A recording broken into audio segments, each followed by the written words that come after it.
The story of Peter Rabbit.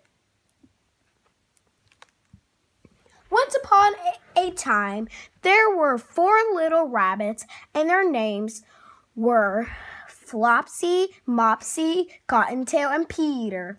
They lived with their mother in a sand bank underneath the root of a very big fir tree.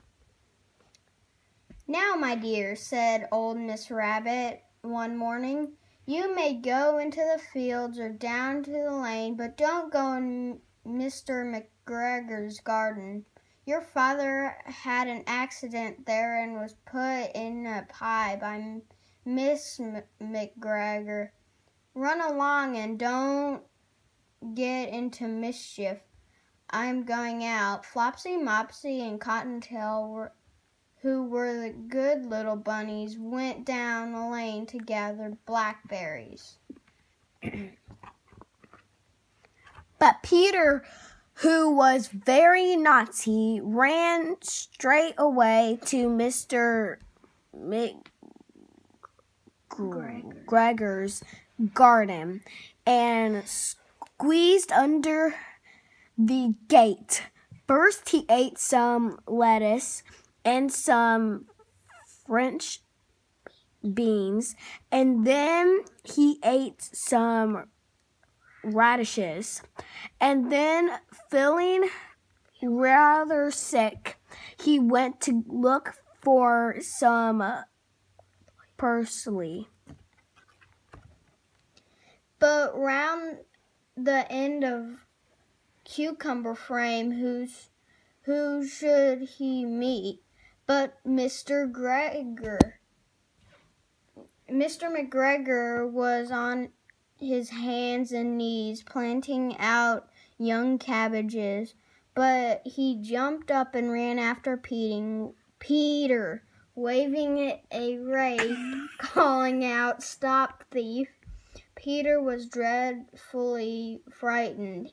He rushed all over the garden, for he had forgotten the way back to the gate. He lost one of his shoes among the cabbages and the other among the potatoes.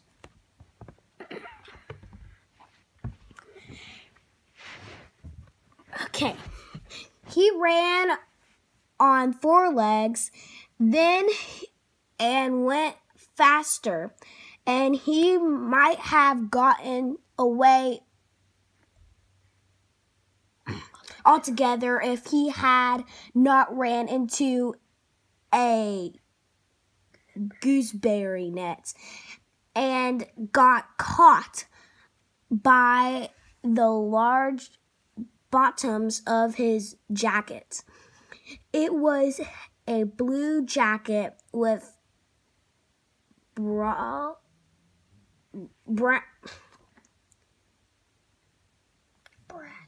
brass buttons, quite new. Peter gave himself up for a loss and cried. His sobs were overheard by some friendly sparrows who begged him to save himself. Mr. McGregor had a basket and was about to pop it on top of Peter, but Peter wriggled out just in time, leaving his jacket behind.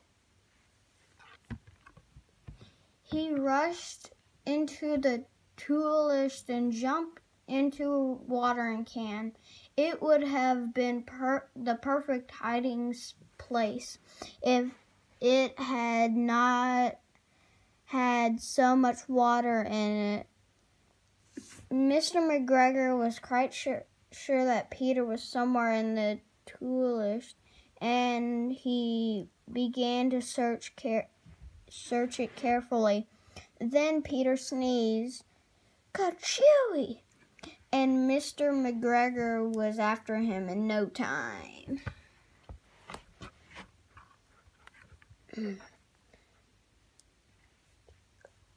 Peter was trembling with affright. He had not the least idea which way to go. He was also very damp from sitting in that can.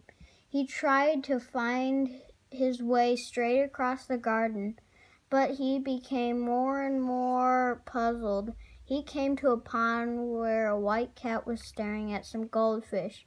She sat very still, but now and then the tip of her tail twitched as if it were alive. Peter thought it best to go away without speaking to her.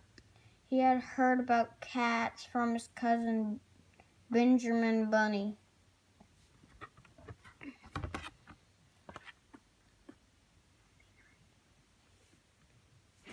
He turned back towards the tool shed when he heard the noise of a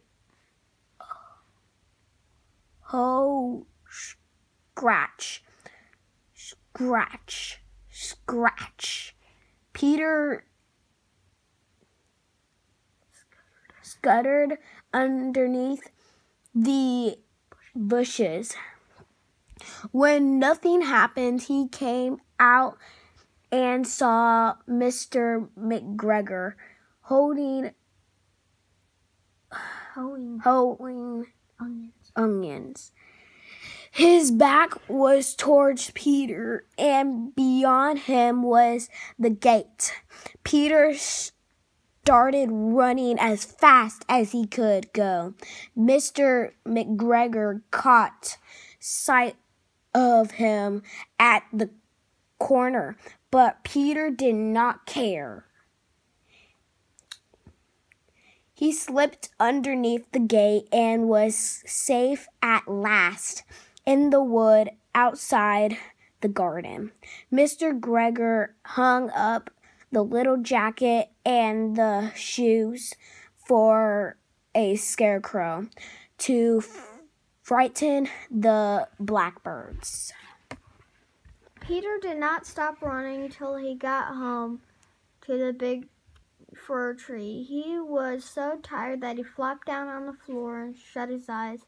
His mother was so busy cooking, she wondered what he had done with his clothes. It was the second jacket and a pair of shoes that Peter had lost in 2 weeks.